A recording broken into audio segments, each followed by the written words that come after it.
Здравейте, аз съм Иван от Еколо.бг и ви представям директно от Матикофен, Австрия, където сме на гости при КТМ. Един много дългоочакван, поне от мен, модел.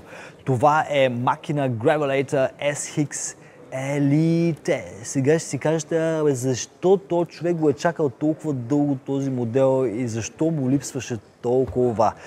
Това семейство Gravelator SX го има вече от 2 години. Това са леки гравали, но с електрически двигател. Значи това колело, както го гледате така, то е от карбон и тежи 14,8 кг. Само 14,8 кг. Така, при това семейство Gravelator SX досега имаше алуминиеви модели. Те бяха някъде до около 4300 евро. И имаше една карбонова версия, Prime.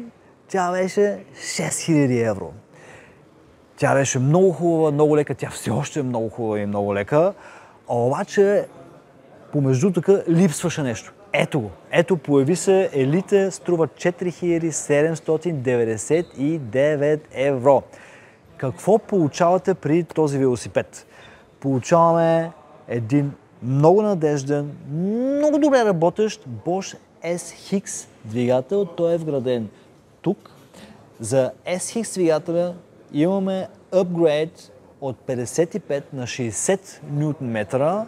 Значи той е станал малко по-силен, но е нещо много важно. Софтуерът е променен така, че той не работи само много добре на малко по-високи обороти, а вече и на ниски. Това беше така една точка, която малко се критикуваше.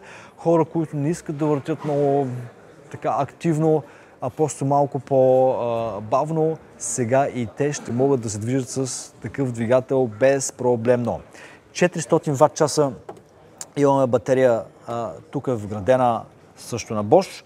Сега някои от вас го кажат, малко ми идват малко 400 Вт-часа, няма проблем. Може да се сложи един Range Extender 250 Вт-часа допълнително, всичко е наред. Така, имаме GRX обзавеждане с 12 скорости. Дерайлера обслужва 12 зъба отзаде и погледни най-големия зъб, каква тава е, какво чудо е. Това идва на практика от маунтинбайковете.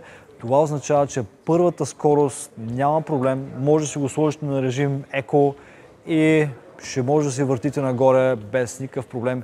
И ще може да изминавате много дълги дистанции, без да се преуморявате, но все пак ще се поизпотите и вечер, като се приберете, ще сте гладни и ще си хапнете пак също много хубаво. Така, спирачките също GRX, много надежни на Shimano с дискове, които така сравнително бавно се изхабяват.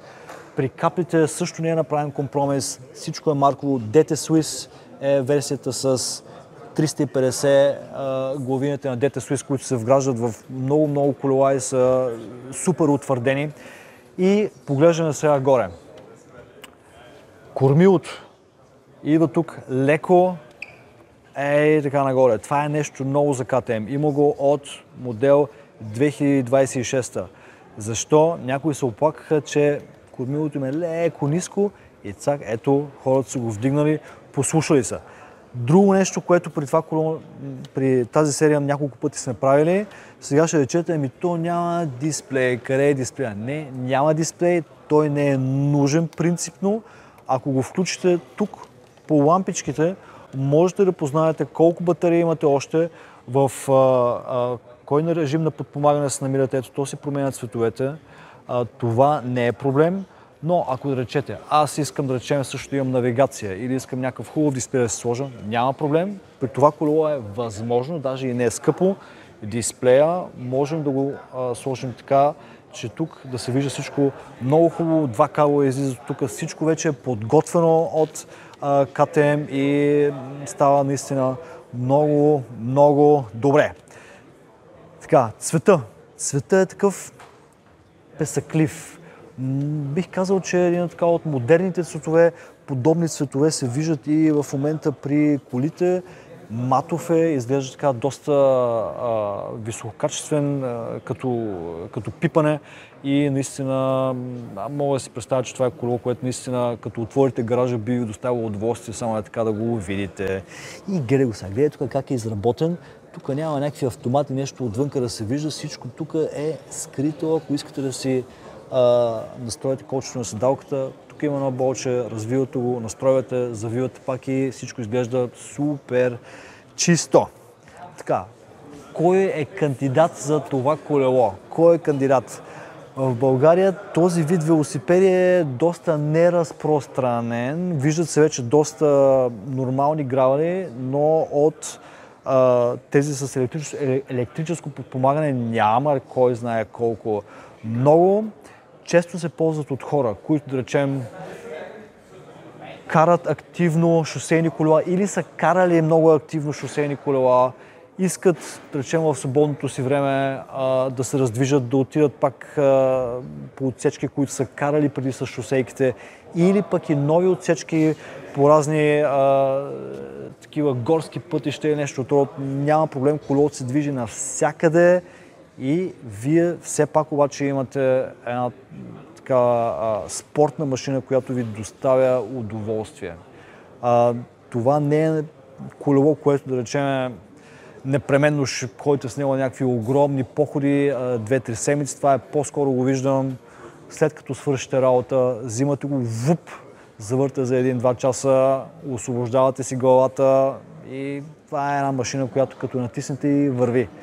При много от машините, които тежат много, какво става? Имат огромни двигатели и така нататък.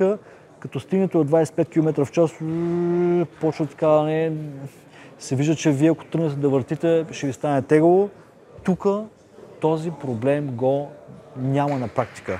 Ако го натиснете, няма проблем. 30-40 км в час върви. Само да имате крака. Така, който го иска да ми се обади, телефонния номер на магазина в София го имате. Аз ще го поръчам, а пък вие идвате при мене и го отнасяте. Айде, чао от мене. Чао, чао.